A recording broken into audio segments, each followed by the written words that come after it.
So in this video we are going to talk about the side table, which is parametric and can be editable, its size, height and the width. So without further ado, let's get started by choosing the family. So for us we are going to work with the generic model. Okay, then you change the units as usual to millimeters, then add the reference planes. Okay, then after we have to add the units and change the dimensions into parameters and others as the fixed dimensions.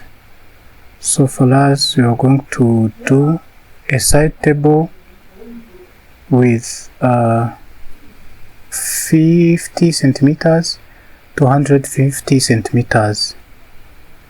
So let's go to the front view and also add the other reference planes and also give them the parameters. Okay, then this one I will have to add dimensions in order to define their parameters. Okay, do the same to the other side and also do the same to the top. Okay. So we need to have this dimension as equal, so that's why we are going to add them as equal. Then after these four dimensions will share the same parameter, and let me call it A. Okay, then let me change this one to, okay, then change this one as well. Okay, I will have to go to the family types. Okay, then bring back from 70 to 30 to 3 centimeters or 30 millimeters. Okay, so I will have to add the height, also give it a parameter. Okay, and call it height.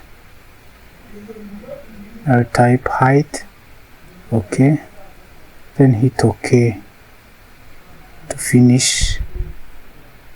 Okay, the next thing I have to do is to change this height to 70 centimeters or 700 millimeters. Okay, so before drawing this whole shape, I will have to add the other 2 to 4 reference planes. Okay, so let me add the other 2 reference planes. Okay, then add dimensions so that I can be able to control these reference planes anytime. So okay, I need to add the dimensions, sorry, to the both sides. Okay, then again drag to share the parameters so that these parameters will also have the same parameter, which is A. Then move these 2 reference planes to 150 millimeters and fix it, and do the same to the other side. Okay, 150. Okay, then lock it. Okay, then the next thing is to start extrusion. So I use pick line and pick these planes. Then I will lock each line as I add it, so that they will be fixed to these reference planes. Okay, then the next thing is to add to offset by 30 millimeters, then trim and extend by clicking TR or hitting TR on our keyboards, then trim these lines, okay, and trim the interior part. Okay, then the next thing is to split this bottom line by placing SL on the keyboard. Then I will trim and extend the thickness only. Okay, so I do the same to the above reference planes, but before I have to add the fillet, okay, and offset it by 50 millimeters. Okay, then I will also do the same to the other reference planes. Okay, then add the fillet, but this time with 10 centimeters or 100 millimeters. Okay, then align it and lock it to the reference planes. Okay, then lock it. Go to the reference level, then lock it. Okay, this is what we have in our 3D view. Cool. So the next thing you have to do, you need to add the other reference planes, and I'll give it a red color.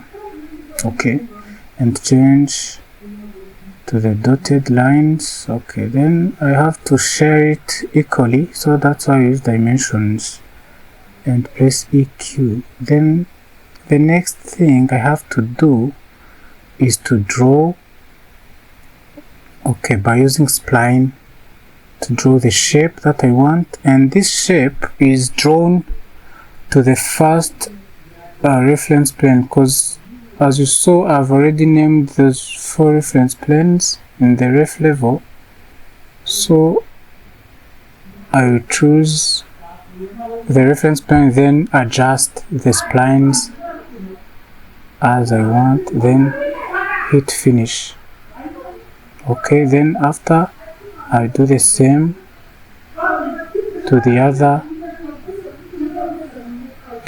reference planes. Okay, I'll just do the same by using spline tool, then adjust it to have the fine shape that you want. Okay, then repeat the whole process to the third reference plane. Okay, then do the same to the fourth one. Okay, so the next thing you have to do, we have to add the lighting. Okay, so for the lighting, I have to just copy in place. Okay, copy our extrusion, then go back, then edit that copy by just changing its extrusion end to bring it at the front. Okay, then edit it in the front view. Okay, then delete the spline and just offset, okay, by 30 centimeters, 3 centimeters or 30 millimeters. Okay, then do the same to the other 3 lightings that we need, because we don't want light in front, so we'll skip the first one and do the same. Okay, then add the material parameter, then do the same to the whole or to the main extrusion, then do the same to this our spline shapes. Okay, now we need to add the lighting family, so just change the units, then change the shape and add it to our project.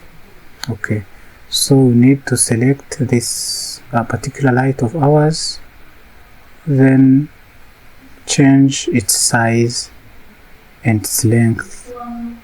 Okay, then move it just here in the middle. Okay, then copy, move the copies to the other distances. Okay, so what's next?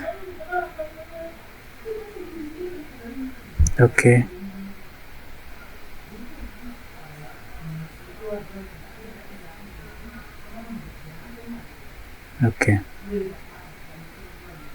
so okay, okay, so move up our lights. Okay, so the next things to just save our family and load it into our project or the main project where you can visualize it. So I've created just a room. So as you can see, for now we don't have materials, so you just have to add the materials, wood and an emissive material or lighting material. Okay, so after this is how it is looking like. So thank you for being with us. We just used 11 minutes, and I'd like to thank you so much for being with us and keeping following up our YouTube channel. So thank you so much.